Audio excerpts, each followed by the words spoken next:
pessoal, sejam muito bem-vindos à terceira aula da Semana de Inclusão Escolar.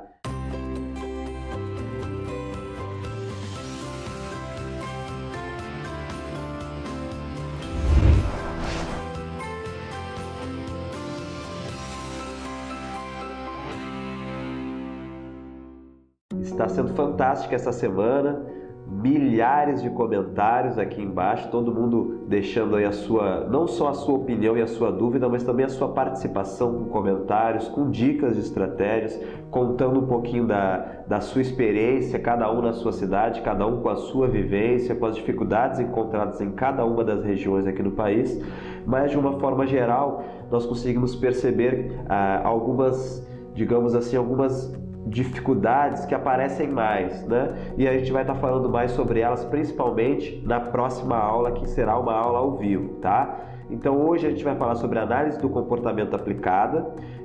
Já falei um pouquinho sobre a inclusão, sobre os primeiros passos de quando eu recebo um aluno com autismo. Depois eu falei sobre currículo adaptado, estratégias para adaptar os currículos. E agora nós vamos falar como fazer a inclusão no dia a dia, tá bom? Mas de antemão eu já deixo um convite para você, tá? Você que está nos acompanhando até aqui, não deixe de assistir a última aula, que será no dia 7, anota aí, tá? Dia 7, às 8 horas da noite, 20 horas, eu estarei ao vivo na quarta e última aula dessa semana para a gente encerrar com chave de ouro, tirando todas as dúvidas de vocês, tá bom? E como vocês sabem, depois dessa semana nós estaremos entrando aí no curso Masterclass de Inclusão Escolar. Então, se você tem interesse em participar do curso, você pode deixar seu e-mail lá embaixo, que a gente vai passar todas as informações. E nessa aula ao vivo, nesse live, eu estarei trazendo uma grande oportunidade para quem quer participar desse curso, tá bom? Estarei trazendo algumas dicas e algumas questões que vão ser exclusivas aí para quem estiver assistindo o vídeo. Então, quem estiver ao vivo comigo terá uma oportunidade um pouquinho diferente de participar desse curso aí de mais de 80 horas, com muito conteúdo, que eu tenho certeza que muitos de vocês vão ter o interesse em ir além, tá bom? E para vocês que estão aqui na Semana da Inclusão, vamos focar agora na análise do comportamento aplicada. O que é isso, gente? A famosa aí terapia ABA, né, que é conhecida na área do autismo, ela é uma ciência que é uma divisão da psicologia, mas que inclui outras ciências também e que estuda o comportamento humano. Então eu vou estar falando um pouquinho sobre ela aqui, tá? Principalmente para tirar as dúvidas de vocês nas principais áreas que as queixas vieram, tá bom? Então nos acompanhe aqui, vamos lá. Vou deixar esse material que eu estou lendo aqui para passar para vocês como um apoio, eu vou deixar disponível aqui para download também, além de outros materiais. Então nós tivemos no total da semana 12 materiais disponíveis para download, 4 por aula e tem mais 4 aqui para vocês baixar. Salve todos esses materiais para vocês usarem no dia a dia de vocês, tá? Gente, vamos passar então os tópicos aqui só para resumir o que a gente falou até hoje aqui na semana.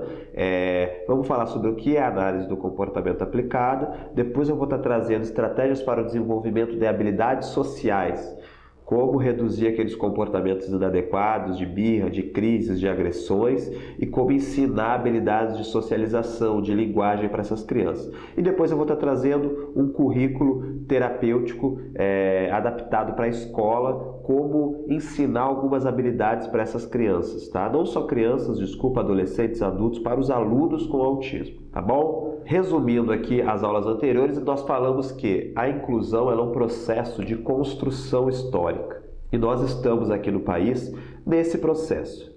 Assim como outros processos aqui do Brasil, ele foi espelhado em outros modelos, né? Por exemplo, a luta antimanicomial, que fechou os hospitais psiquiátricos aqui no Brasil e deu origem aos CAPs, é um modelo baseado lá no Basaglia, na Itália, que foi transportado aqui para o Brasil.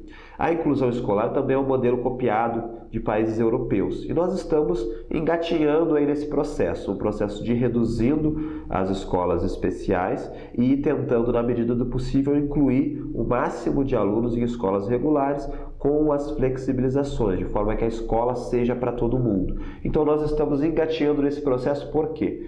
Porque as coisas não foram muito bem planejadas, digamos assim, não foi se dado um apoio necessário com capacitação, com mudança na estrutura e mudanças em paradigmas, tá bom? E a Semana da Inclusão veio aí para deixar uma sementinha plantada em cada um dos quase 25 mil participantes que estão aqui, para que cada um na sua cidade leve essa informação e a gente continue nesse processo de construção, pelo menos acelerar ele um pouquinho, tá bom?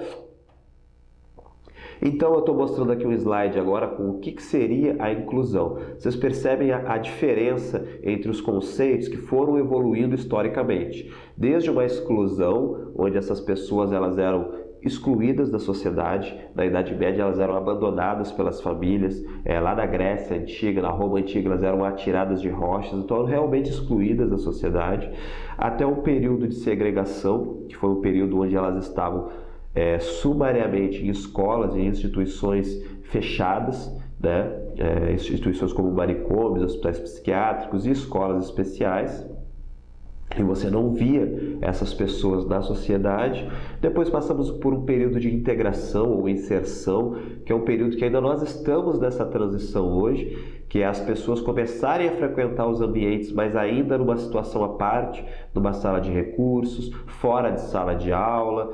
Então ainda não uma inclusão, que seria o mesmo espaço se apresentando de uma forma que todos pudessem ficar nele, tá bom?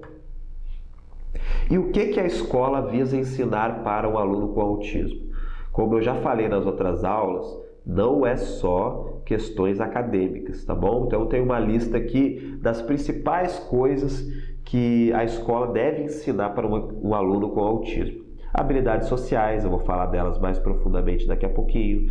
Redução de comportamentos inadequados é papel também da escola. Vamos supor que um aluno ele entre na escola e quando ele entra na sala de aula ele começa a jogar as coisas no chão, ele começa a jogar papel no chão, ele começa a querer sair de sala e aí parte para cima de alguém até de uma forma mais agressiva para conseguir o que quer.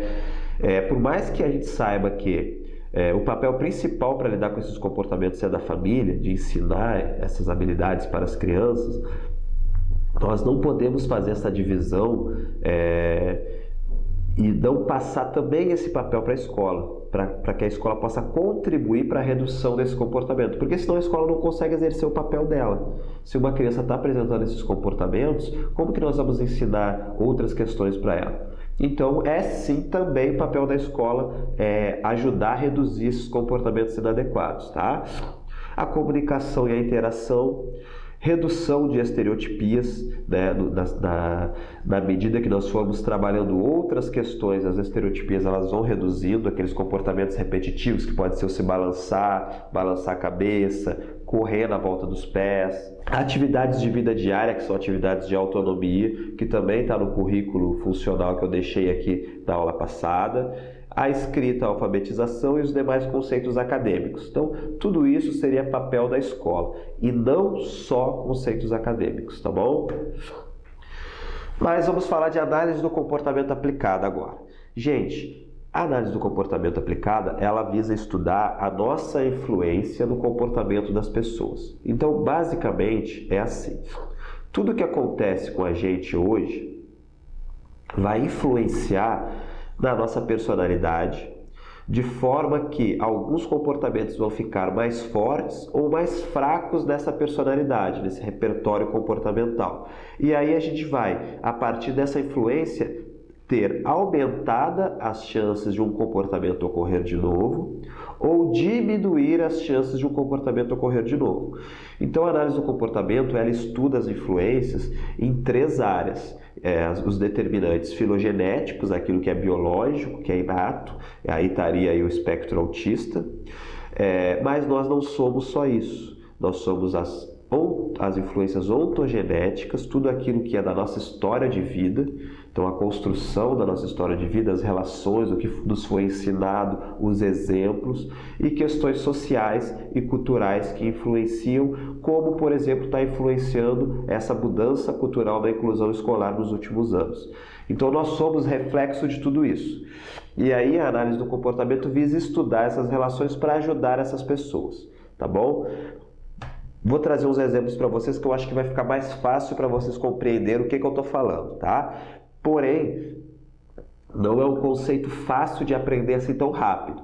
Então, sugiro que vocês vão além, busquem mais conhecimento, busquem estudar sobre análise do comportamento. É a base que eu sigo e a base de toda essa metodologia que eu estou apresentando para vocês. Então, até se vocês quiserem algumas indicações de livros depois principalmente para quem não vai fazer o Masterclass, porque quem for fazer o curso tem alguns módulos bem aprofundados sobre a análise do comportamento, mas principalmente para quem não for fazer, peçam algumas dicas de livros para pelo menos vocês, por conta própria, ir se aprofundando um pouquinho mais, tá bom?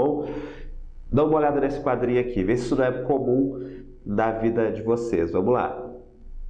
Uma criança, ela apresenta o comportamento de chorar, porque ela quer ganhar um sorvete. E aí a consequência é ela ganhar um sorvete.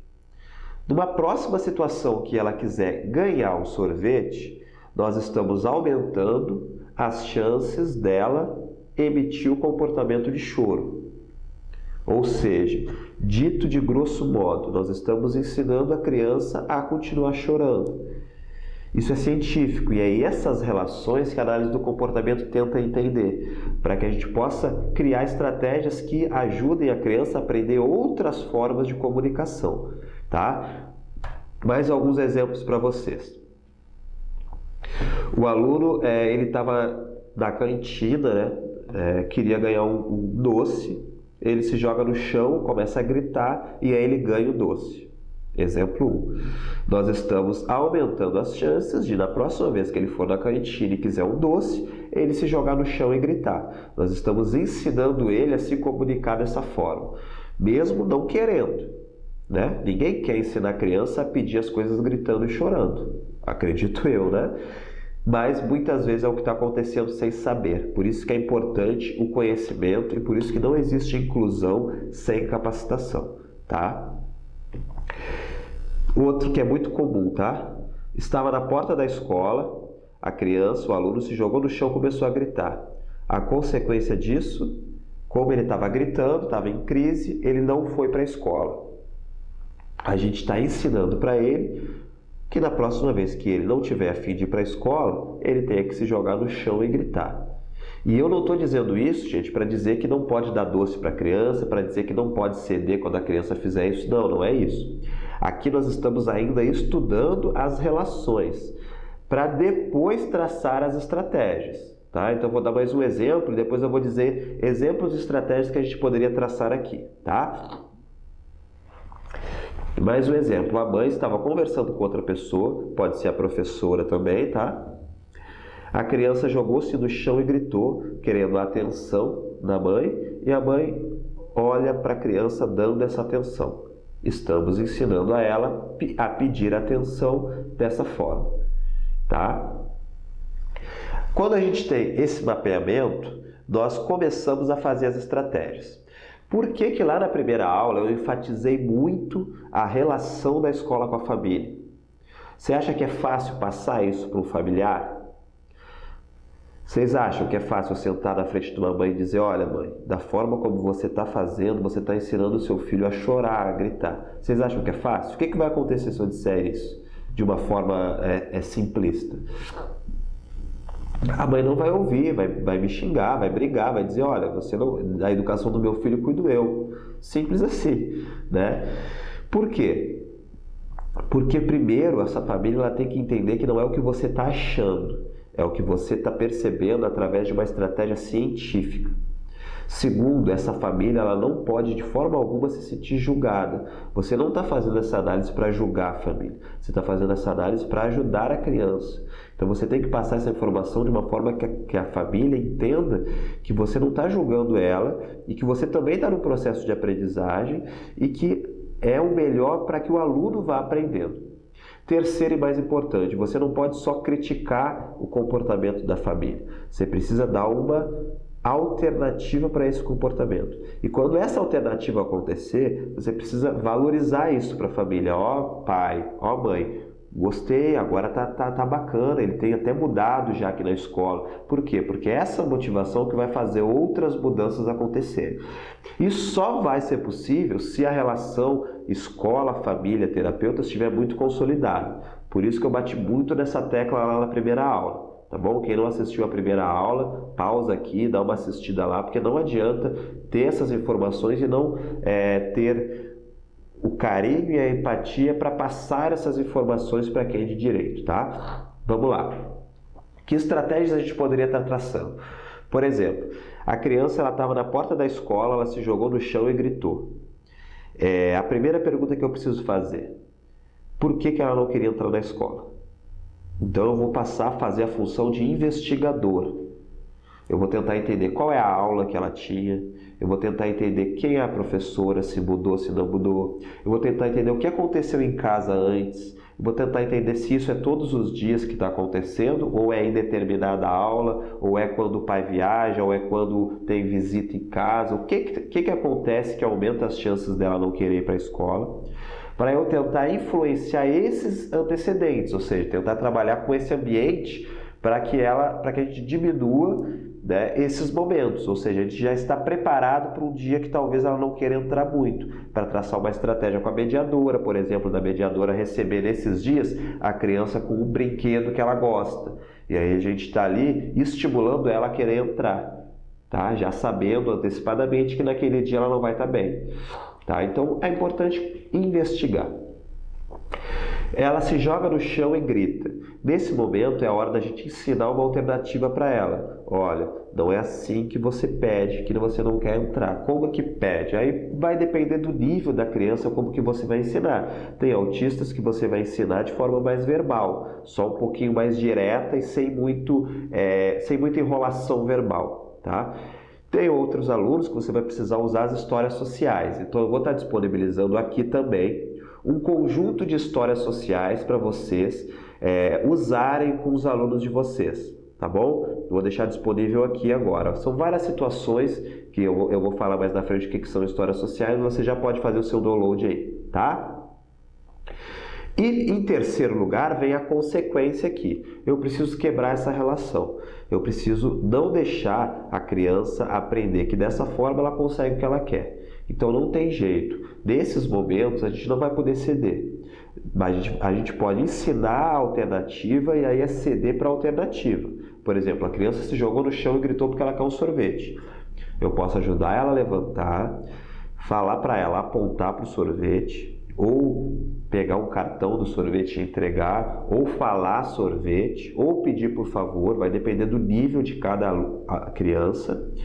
E aí depois que ele pediu da forma adequada, aí eu valorizo, eu entrego o sorvete, tá? Se for alguma coisa que a gente não pode ceder, aí ela vai ter que ir aprendendo a lidar com a frustração mesmo.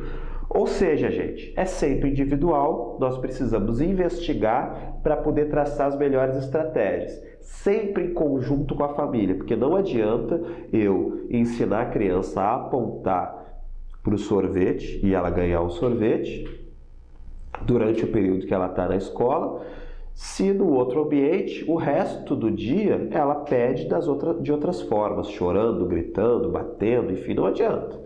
Então tem que ser sempre em conjunto, tá? A inclusão ela só acontece, o desenvolvimento do aluno só acontece de forma integral mesmo com a união, com a generalização do comportamento, tá bom?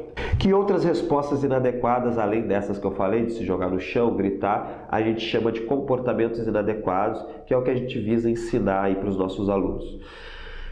Chorar, gritar, se jogar no chão, espernear, comportamentos autolesivos, como machucar a si mesmo, bater com a cabeça no chão, se roer, se morder, agressões, machucar o outro, ou as estereotipias, quando as estereotipias estão muito acentuadas, né, elas podem passar a ser consideradas comportamentos inadequados também, tá? Porém, a gente sabe que até um certo ponto elas precisam ser respeitadas, porque é uma forma também do autista se autorregular. E às vezes ele aprende balançando a cabeça. Então, deixa ele balançar a cabeça. Tá? Então, aqui eu resumo mais ou menos essas estratégias que eu estou passando para vocês. A gente precisa fazer essa chamada análise funcional. A gente vai pegar assim, a queixa. Qual é a queixa? A queixa é aquilo que a gente percebe do aluno. Vamos lá. Olha, Fábio, ele fica correndo em sala de aula. Fábio, ele joga as coisas no chão quando ele não quer fazer atividade. Fábio, ele bate na escola. Isso é a queixa. E a gente vai tentar investigar o porquê que isso está acontecendo. Então nós vamos tentar entender os antecedentes, quando que isso acontece, na presença de quem, se é na frente de todo mundo, se é em determinado horário, o que aconteceu antes que frustrou ele, para a gente estar compreendendo o que está evocando esse comportamento. Nós vamos tentar entender qual é o comportamento, que é essa ação mesmo, né? E nós vamos entender o que acontece depois, que pode estar mantendo esse comportamento, pode estar aumentando as chances dele continuar acontecendo, tá? Geralmente o comportamento ele tem 4 funções nesses casos. Ou é para chamar atenção, ou é para ganhar alguma coisa, ou é para se escapar de alguma coisa que ele não quer fazer, ou é por alguma questão sensorial, alguma questão que por si só já dá prazer, já alivia a tensão dele, né? Por exemplo, a estereotipia geralmente tem um caráter sensorial forte, né? Questões de escape, o aluno está super muito chato, ele está achando a aula muito chata, ele está num ambiente muito caótico, ele quer sair da sala e aí ele começa a levantar, a correr de um lado para o outro e aí ele sai de sala. Ele está aprendendo que ele precisa agir dessa forma para sair de sala. E aí o que a gente vai fazer enquanto estratégia? Nós podemos, por exemplo, pegar um cartãozinho de intervalo, deixar com a mediadora e quando a gente perceber que ele está quase ficando muito agitado, a gente fala para ele pegar o cartão e pedir para sair. E aí a gente tira ele 5 minutos para ele se autorregular, descansar, brincar um pouquinho lá fora e aí ele retorna. Nós estamos ensinando ele a pedir de uma forma muito mais funcional do que ficar correndo pela sala, tá? Então, basicamente, o que nós precisamos fazer? Deixar de reforçar, que é o termo técnico, né, comportamentos inadequados. Se a criança pede de uma forma inadequada e funciona, ela vai continuar pedindo dessa forma e não tem por que mudar, ela só muda quando deixa de funcionar determinado comportamento. O que nós nascemos sabendo fazer? Chorar e gritar. Se isso continuar funcionando, principalmente com pessoas que têm dificuldade de socialização e de linguagem, nós vamos continuar usando isso para nos comunicar. Então a gente precisa ensinar uma outra habilidade, mas essa tem que deixar de funcionar, tá? E aí nós vamos ensinar essa outra habilidade, e aí vai depender de cada aluno, porque crianças neurotípicas nós fazemos isso também, só que a gente pede para elas pedir de uma maneira mais acentuada. Pede por favor, pede muito obrigado, levanta, pede desculpas. Com as crianças com autismo a gente vai fazer isso no nível dele. Então tem criança que a gente vai usar um cartão, tem criança que a gente vai falar para ele pedir o que ele quer, tem criança que a gente vai pedir para ele apontar só. Então aos poucos a gente vai traçando estratégias. Quando esse comportamento ocorre na rotina do aluno, aí nós vamos valorizar, reforçar esse comportamento adequado. Então ele pediu para ir lá fora, bacana, além de deixar ele lá fora, a gente vai elogiar muito ele, nós vamos dizer o quanto nós estamos felizes, nós vamos mostrar lá o rostinho feliz para que ele possa entender que, bom, dessa forma é muito melhor do que da outra. E aí essa forma vai ficando mais forte na personalidade dele e a gente vai diminuindo as chances de ocorrer a outra forma. Então é uma mudança de comportamento. Nós vamos valorizando uma outra alternativa e essa que está da personalidade mais forte vai reduzindo a frequência até que uma substitua a outra. Isso se chama aprendizagem. Tá bom? Algumas estratégias que nós usamos então para ensinar essas habilidades sociais, eu estou deixando aqui para vocês, tá? Histórias sociais, que eu falei, eu deixei aqui algumas delas para vocês baixarem, tá? O conteúdo também é exclusivo nosso que a gente criou, tá? Temos uma aqui que está aparecendo na tela, que é morder não é legal. Nós vamos usar se a criança tem algum comportamento de morder na escola. Nós vamos ensinar para ela, através de imagens, que morder não é legal. E aí nós vamos ensinar uma alternativa e valorizar essa alternativa para ela.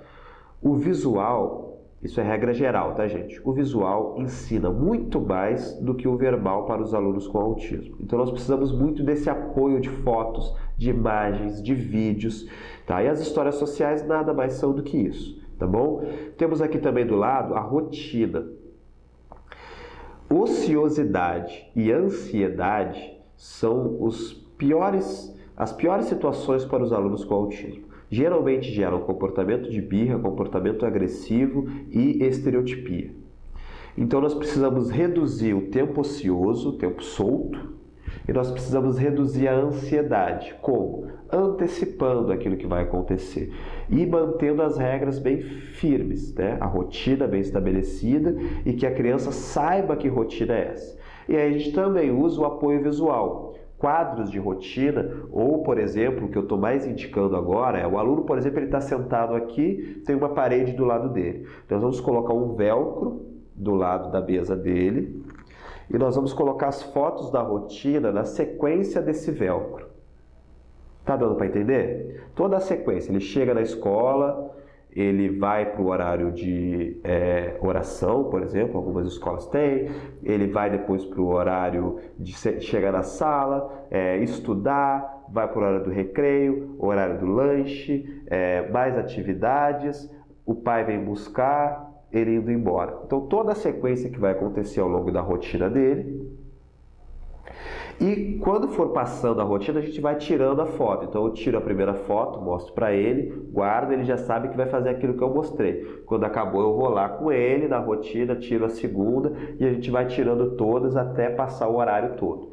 Esse apoio visual, com o tempo, tá? Porque no começo ele não vai aceitar tão bem, porque ele vai querer fazer a rotina dele. Mas com o tempo ele vai entendendo e vai até cobrando que essa rotina seja feita. Isso vai diminuindo muito o comportamento inadequado, vai acalmando ele, vai deixando ele pronto para aprender, tá bom? Então é muito importante essa rotina estabelecida como está aqui. Aqui, nessa imagem, está mostrando, ao invés de ser na horizontal, está mostrando na vertical. O que acontece? Tenho percebido, né, apesar de não ter lido nenhum artigo científico que estude isso ainda, mas eu tenho percebido com alguns alunos que na vertical eles têm a tendência maior a querer seguir aquilo que está na altura dos olhos deles. Então, quando você diz para ele que ele tem que fazer o que está lá em cima e ele está vendo que na altura dos olhos ali tem uma outra foto, ele quer fazer aquilo. Então eu tenho sugerido a fazer, ao invés de fazer nesse sentido, fazer na horizontal, sempre na altura dos olhos. Então todas as figuras estão na altura dos olhos dos alunos e ele vai começar sempre da esquerda para a direita, tá?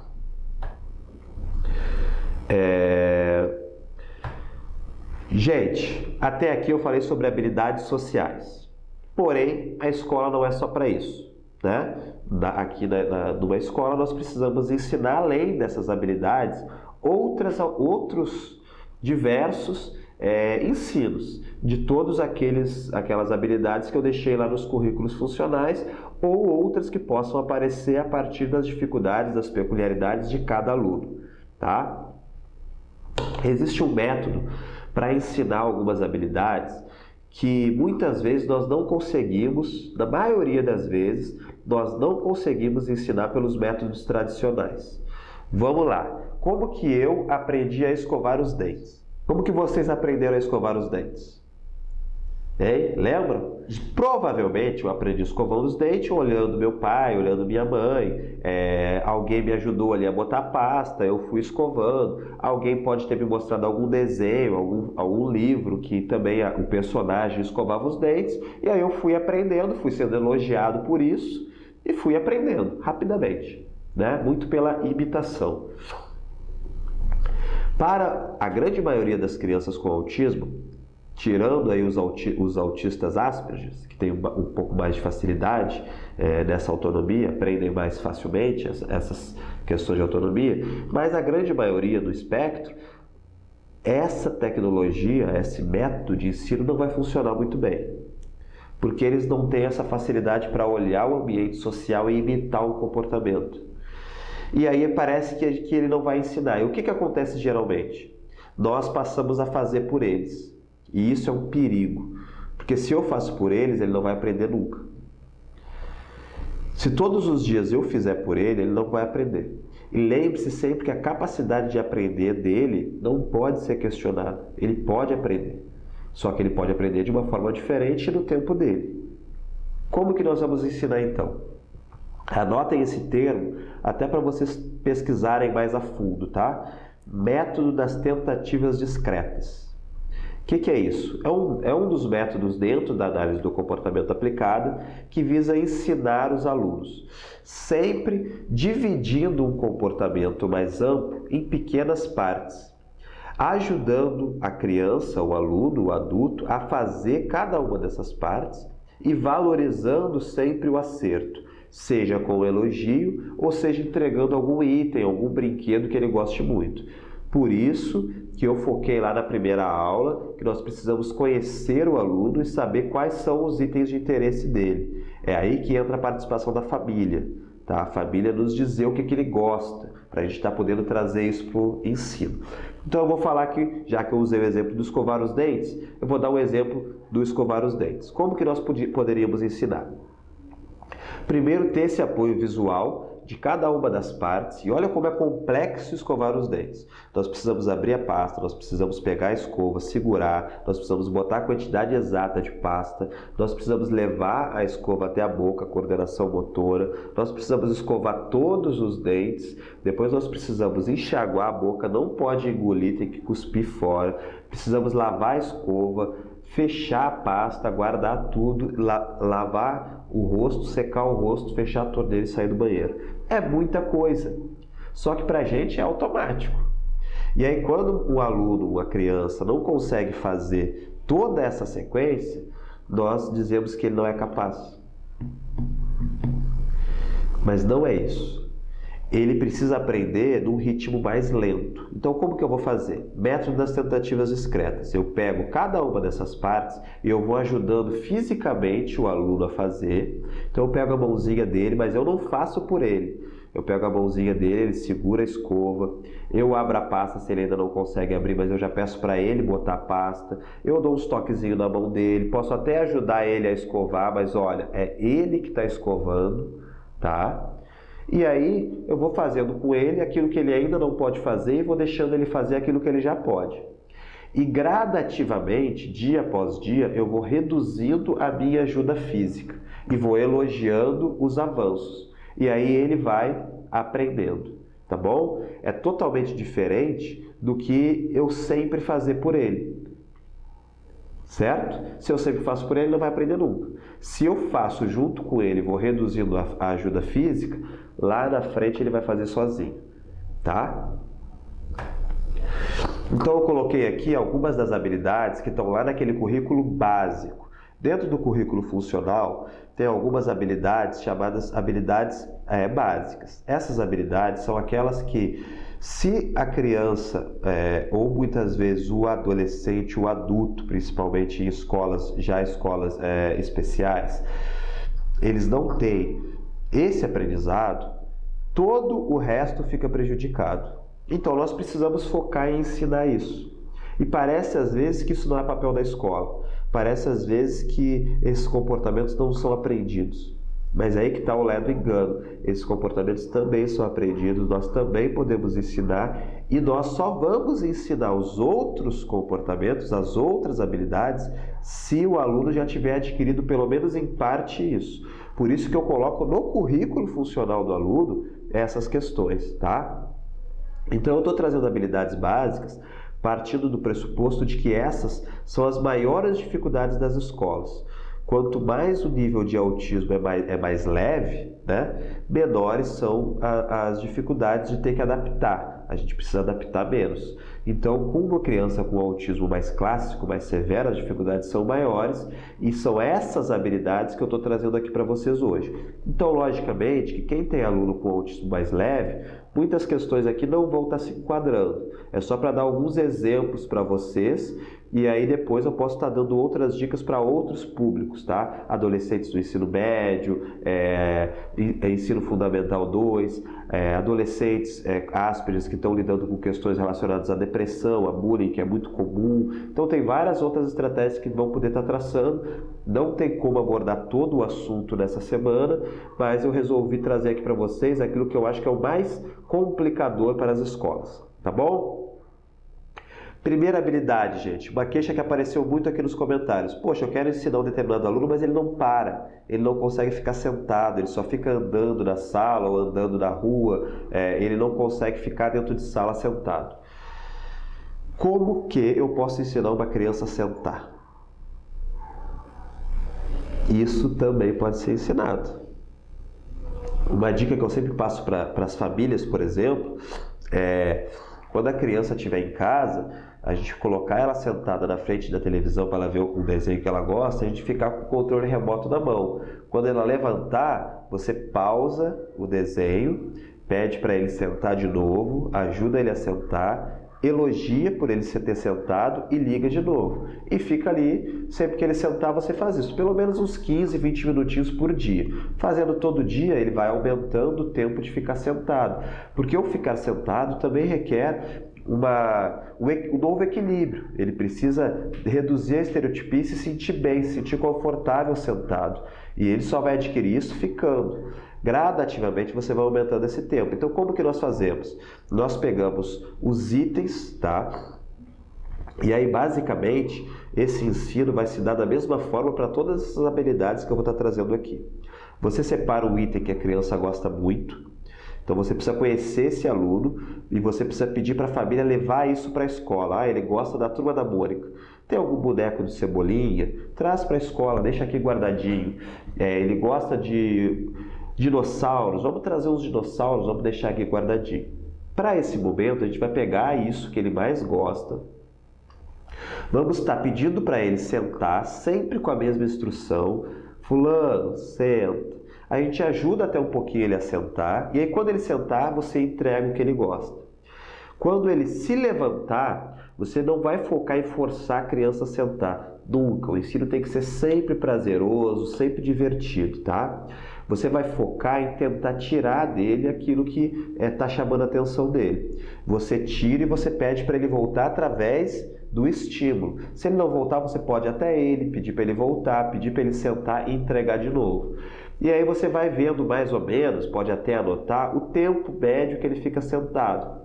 E fazendo isso diariamente, você vai aumentando gradativamente esse tempo, partindo primeiro das atividades e interesses que ele mais gosta, até outras atividades menos interessantes para ele, tá bom? Um outro procedimento que a criança ela precisa já ter o comportamento de sentar pelo menos alguns minutos para poder estar trabalhando o comportamento de aguardar é o comportamento aqui de aguardar ou esperar, do qual a criança tem que ficar esperando alguma coisa acontecer, esperar a vez dela na fila, esperar a vez dela no brinquedo, esperar o almoço que está chegando, esperar a professora iniciar a aula. Esses momentos de aguardar, às vezes, são os momentos que a criança com autismo não consegue esperar e começa a explorar o ambiente. Isso também pode ser ensinado. Como? Nós vamos usar uma frasezinha dizendo assim: minha vez, sua vez. Então, principalmente para as mediadoras, e aí que está a chave da inclusão, a mediadora é a principal função e precisa estar capacitada. Tá? A mediadora precisa saber disso, para fazer essas atividades. A professora não consegue dar conta disso. Né? A mediadora vai pegar aquelas atividades, os itens que ele mais gosta, algum jogo, alguma dinâmica durante o horário do recreio e vai estar trabalhando o aguardar com ele. Ó, é minha vez agora de jogar. E aí você faz a sua vez, agora é a sua vez. Você entrega para ele esse item, deixa ele brincar um pouco e depois você fala, ó, agora é minha vez. Você retira dele, brinca um pouquinho, depois devolve, elogia por ele ter aguardado e vai trabalhando isso. O que pode acontecer no começo? Pode acontecer de a criança não estar acostumada com isso e não querer ceder, né? Então a criança ela está aqui com o brinquedo dela, quando você tenta retirar, ela não quer ceder, ou mete a mão para pegar. O que você vai fazer? Você vai tentar pegar dela da melhor maneira possível. Você vai dizer assim, olha, a tia vai pegar, hein? Vou pegar, é minha vez. Aí você vai, faz uma cosquinha ali e pega dela. Aí você fica um pouquinho só com o brinquedo, tá? Brinca um pouquinho, vai falando para ele, só um pouquinho, já vou te entregar. E aí você entrega e elogia. Muito bem, você esperou, agora sim, agora é a sua vez. Aí você deixa ele brincar um tempo maior. Se você fica 15 segundos com o brinquedo, você deixa 40, 50 segundos com ele. Aí você pega de novo e vai fazendo essas trocas, sempre elogiando ele e aumentando o tempo gradativamente. Esse comportamento de aguardar vai fazer uma diferença muito grande no dia a dia da criança. Quando ele aprender a aguardar o tempo dele, ele não vai querer furar fila do parquinho, ele não vai passar na frente das outras crianças, ele vai aguardar, por exemplo, quando estiver com a família no restaurante e o almoço ainda não vem, ele vai aguardar o pai chegar quando o pai foi comprar alguma coisa e está demorando para chegar. Então, esse comportamento dá uma grande autonomia e ajuda muito no desenvolvimento desse aluno, tá? Seguindo aqui, gente, temos mais duas, tá? Imitação. Eu já falei lá na outra aula que o comportamento imitativo, ele é primordial para os alunos com autismo. Aquele aluno que não aprende imitando, nós precisamos ensinar ele a imitar. Como que a gente vai ensinar isso? Da mesma forma, nós vamos pedir para ele fazer igual.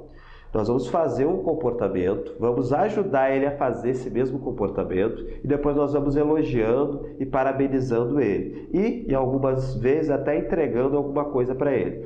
Por exemplo, eu bato palma, peço para ele bater palma. Se ele não bateu, eu pego a mãozinha dele, ajudo ele a bater junto e aí eu elogio e vou fazendo com ele. Aí eu posso, além de bater palma, eu posso estar pedindo para ele pular. Então eu pulo e peço para ele pular. Eu dou tchau para alguém, peço para ele dar tchau. E aí vários comportamentos, eu tenho uma lista de comportamentos de imitação, tanto de movimentos corporais quanto de jogos. Eu jogo uma bolinha na cesta, eu peço para ela jogar a bolinha na cesta. Eu ando com o carro, eu dou o carro para ele, peço para ele fazer igual. Se ele não faz, eu pego a mãozinha dele e faço igual. Aí eu pego, faço, peço para ele fazer. E a gente vai trabalhando a imitação desse aluno, tá? E na área da linguagem, já falei do apontar, que é importante. E no seguir instruções, eu peço para a criança abraçar, beijar, dar carinho, dar tchau, pegar alguma coisa. Tudo instrução de um passo só, ou seja, pega, abraça, levanta, beija, senta, deita. Tudo instruções simples que eu vou ajudar ele a seguir o meu comando. E depois eu vou elogiar. Então, gente, como vocês estão vendo, eu deixo aqui agora mais algumas para vocês, como imitar sons, contato visual, pareamento de figuras e objetos, reconhecer pessoas familiares, cores, partes do corpo. Então aí a gente já está entrando mais na área acadêmica, né? Tudo isso são formas de ensinar as habilidades que vão estar no currículo desse aluno. Então, por que eu peguei esses exemplos para passar para vocês? Porque eu quero deixar uma mensagem que eu acho que é muito importante. Todo aluno tem o que aprender. Nós precisamos tentar entender o que ele precisa aprender e buscar estratégias para ensinar. Independente do aluno, do grau de autismo, das dificuldades, todo aluno tem o que aprender. Então, qualquer queixa se transforma em estratégia de ensino. Vamos supor uma queixa assim, poxa, ele só fica correndo na escola. Qual é a estratégia de ensino? Eu preciso trabalhar o sentar com ele. Eu preciso aumentar o tempo dele sentado. E se eu conseguir isso, já é um grande avanço na vida dele. Poxa, ele não consegue aguardar a vez dele, então vamos ensinar ele a aguardar. Pô, ele não imita, não tem jeito dele imitar o que eu estou fazendo, então vamos ensinar ele a imitar. Ele não tem comunicação, ele não fala, então a gente vai ensinar comunicação alternativa. Ou seja, sempre tem uma estratégia de ensino. A gente que precisa buscar, eu deixei aqui poucas, mas só alguns exemplos para vocês perceber que existe muita bibliografia sobre isso. Aqueles que estarão comigo no curso vão aprender todas essas de forma bem aprofundada. E aqueles que não puderem fazer o curso, busquem estudar isso a fundo, peguem outros materiais, leiam mais sobre método das tentativas discretas, sobre análise do comportamento aplicada, vão em busca do conhecimento, porque, gente, por mais que a Semana da Inclusão seja uma semana encantadora e está sendo fantástico para mim estar aqui, não existe jornada de um passo só. Eu quero que vocês, depois dessa semana, estejam motivados para ir além, para buscar outros conhecimentos e realmente se aprofundar cada vez mais, porque realmente é muita coisa e não é fácil fazer uma inclusão. É possível, É lindo de ver quando acontece essa união, quando acontece esse modelo. Tem algumas crianças que eu atendo aqui e alguns adolescentes também, que nós conseguimos realmente ver isso funcionando. É muito bonito de ver a união, o planejamento, a mediadora capacitada, as questões acontecendo mesmo, a aprendizagem acontecendo.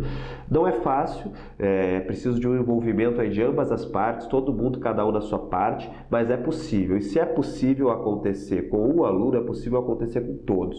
Tá? Então é a mensagem que eu deixo para vocês. Façam a parte de vocês para que a gente consiga melhorar esse quadro aí da atual inclusão que se encontra no país hoje. Eu estou fazendo a minha parte aqui, me dedicando inteiramente essa semana a deixar muito conteúdo aqui para vocês. Não é fácil construir um evento desses, e podem ter certeza que tem muitos custos também, com site, com edição de vídeos, mesmo tendo esses custos, além de todo o conhecimento de tempo que eu estou aqui me dedicando, não passei nenhum desses valores para vocês, fiz de tudo para manter o evento 100% gratuito, para que possa chegar ao máximo de pessoas possível. Sigo o meu coração, é o meu coração que me direcionou para isso. Então eu fico muito feliz com cada um dos comentários, espero que até aqui vocês estejam gostando e faço mais uma vez um grande convite. Dia 7, às 8 horas da noite, eu estarei aqui para responder todas as dúvidas de vocês. É a hora de realmente aprofundar, trocar informações. Vamos participar dessa aula, tentem fazer um esforço para estar acompanhando ao vivo. Quem não puder, depois eu vou disponibilizar o vídeo aqui no ambiente virtual. Mas quem puder acompanhar ao vivo, tem uma troca muito maior, vai estar podendo ter as suas respostas na hora lá, eu vou estar disponível para receber vocês, tá? Quem não puder, tenta assistir depois aqui, porque a Semana da Inclusão vai ficar por tempo limitado no ar. Provavelmente semana que vem ela já vai sair do ar, então quem não puder aí assiste rapidinho para pelo menos ter esse conhecimento e baixar todos os materiais. Tá bom, gente? Dia 7, então, aula ao vivo, vou avisar todo mundo por e-mail, mas já estão convidados. E nessa aula também, durante essa aula, eu vou estar falando um pouquinho mais também sobre o Masterclass, que é um curso que abre as inscrições no dia 7, deixando o convite para todo mundo e com uma oportunidade única para quem estiver assistindo ao vivo. Quem não assistir ao vivo já vai perder aí essa oportunidade, tá bom? Vou disponibilizar lá no dia 7 ao vivo para todo mundo. Gente, muito conteúdo, né? Essa aula foi até um pouquinho mais extensa que as outras. Deixo aqui o meu muito obrigado, meu agradecimento de coração para cada um de vocês. Podem deixar aí seus comentários, continuar comentando, continuar deixando as suas dúvidas, que eu e a minha equipe vamos continuar aqui quase que virando a noite para conseguir responder às milhares de pessoas que estão aqui participando. Vejo vocês lá no dia 7, um grande abraço e até mais.